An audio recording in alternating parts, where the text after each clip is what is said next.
കുഞ്ഞു കുട്ടികൾക്ക് ഈ ഭക്ഷണ പദാർത്ഥങ്ങൾ തൊണ്ടയിൽ കുടുങ്ങിയാൽ അതിന്റെ ഒരു പരിചരണ രീതി, അവരെ സേവ് ചെയ്യുന്ന രീതി നമ്മൾ പ്രായപൂർത്തിയായവരിൽ നിന്നും വ്യത്യാസമാണ്. ഇവിടുത്തെ പ്രധാനപ്പെട്ട വ്യത്യാസം എന്ന് പറഞ്ഞാൽ യൂഷ്വലി കുട്ടികൾ ഈ ഭക്ഷണം കുടുങ്ങിയ ഉടനെ തന്നെ നീല നിറമാകും, കരച്ചിലിന്റെ ആ ഒരു ശക്തി കുറയും. ഈ രീതിയിലാണ് ഇവർ പ്രസന്റ് ചെയ്യുക. ഇങ്ങനെ വരുന്ന സമയത്ത് തന്നെ നമ്മൾ ചെയ്യേണ്ടതെന്ന് വെച്ച് കഴിഞ്ഞാൽ ഈ കുട്ടിയെ നമ്മൾ നേരെ ഇങ്ങനെ കൈയിലോട്ട് എടുത്തിട്ട് നമ്മൾ ഈ കൈയിന്റെ ഭാഗം ഇതുപോലെ കഴുത്ത് സപ്പോർട്ട് ചെയ്ത് പിടിക്കുക. എന്നിട്ട് നമ്മൾ ഈ കൈത്തണ്ടയിലേക്ക് കടത്തുക. ഈ കൈത്തണ്ടയിലേക്ക് കടത്തി യൂഷ്വലി നമ്മൾ ചെയ്യേണ്ടത് വെച്ചാൽ നമ്മളെ കാലിന്റെ മുട്ടിലാണ് ഇത് സപ്പോർട്ട് ചെയ്യേണ്ടത്.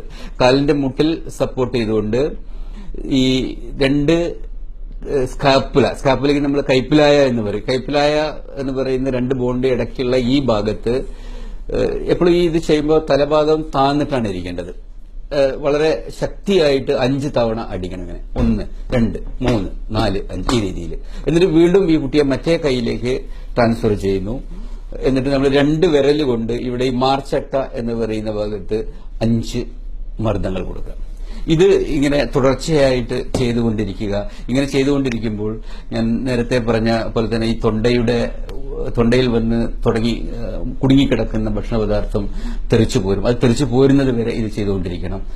ഇവിടെ ഈ കുട്ടികളുടെ കാര്യത്തിലാണെങ്കിലും തന്നെ പ്രായപൂർത്തിയായവരുടെ കാര്യങ്ങളിലുള്ള പോലെ തന്നെ നമുക്ക് വേറൊരു വൈദ്യ സഹായം, ഡോക്ടർ ഒന്നും വരുന്ന സഹായിക്കാനുള്ള ഒരു സമയമില്ല. ഇത് അമ്മ തന്നെ ചെയ്യണം, അല്ലെങ്കിൽ കണ്ടു നിൽക്കുന്ന ആൾക്കാർ ചെയ്യണം.